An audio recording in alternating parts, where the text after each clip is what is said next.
also too is if it hadn't been dealt with previously, when you try to deal with it now, you're going to have difficulty.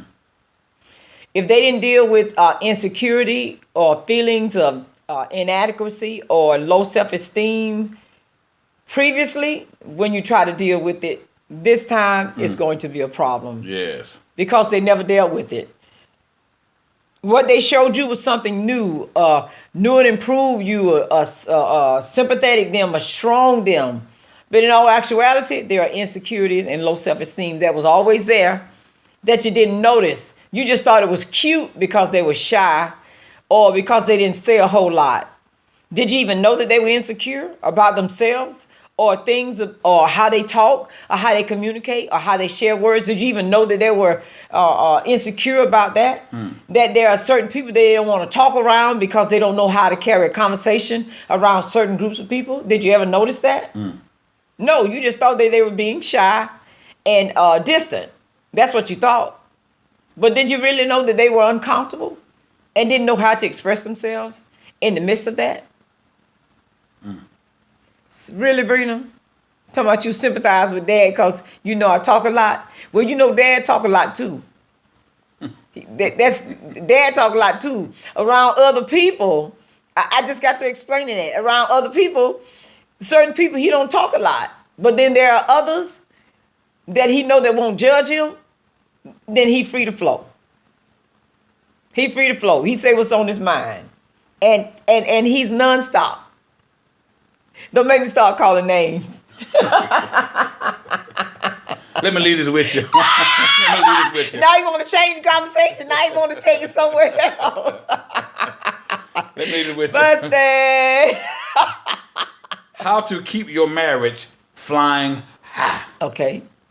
How to keep your marriage flying high. The first thing is God's fuel. Yes. How to keep your marriage flying high. It's God fuel. Each of you needs to wake up every morning and spend time in God's presence. The Holy Spirit will give you the power to love each other. The more dependent you are on the power of the Spirit, the better you will be as a spouse. Did you catch that? The second type of fuel is spouse fuel. Okay.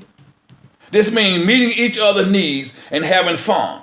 It's extremely important to have fun together in marriage. Without sex and fun, marriage is little more than a business relationship. Okay. And a rotten business relationship at that. Sex and fun are fuel for the marriage. Finally, you need friend fuel. Okay. Not just any old friend now. You need good friends in your life that give you and that you enjoy being with. This is critical to a strong marriage. The best friends for your marriage will likely come from church, not work. Watch this now. I'm going to give you a good example of what I mean by this right here now. I don't want y'all to take it the wrong way. I'm being biased about this, about that there. It's essential to surround yourself with others who are on the same path. Because why? Because your life will begin to resemble the lives of people you spend the most time with. That's it. That's it. This what really jacks up marriages when we go outside of who we really are. Because we begin to act like them and carry on like them. But we get people that are walking on the same path, we will see things totally different. Right. So, how to keep your marriage flying high? God fuel, spouse fuel, and friend fuel. Those three things right there will take you a long, long way. And those friends hold you accountable. Yeah. I agree. Communication, communication, communication. It is the key to a successful marriage. We have to talk whether we want to talk or not. Yes. Talking is good for the relationship. And find out how you really, really feel. And you have to be honest and open. Tell them how you really feel. Right. Tell them what's really bothering you. Tell him or her what you want to be done when you're having sex. That's it. Don't continue to go without. 10 years. We're going on and on and on, and you're faking that you're enjoying it and loving it, but something that he or she is not doing, you need to tell it. You got to put all your cards on the table. You need to That's it. tell it. And you need to find out before you can initiate it. This is what I like when it comes to having the sex. Let them make a response on that there. Do I love to talk a lot? Yes or no? Do I love cuddling? Yes or no? Do I like holding hands when we walk? Yes or no? Do it bother you if I don't close or open the car door for you? All these little things right here are very important, and we need to know these things. We cannot continue to take this for granted. That is not important to the individual that you are with, your spouse. That's it. And that's the issue that we're having. We're taking everything for granted, thinking it's okay, and it's not okay.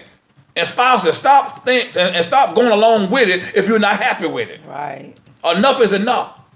You ought to be happy in your marriage, not just tolerating your marriage. And it should be evidence that you're happy in your marriage by the way you talk to him and by the way you talk to her. That's evident that it's a happy marriage and how you treat them. In the house as well as outside of the house. That's right. Because that's one thing you cannot hide how you treat an individual that you're living with. That's true. You cannot hide it. That's true. So we want to thank you guys and encourage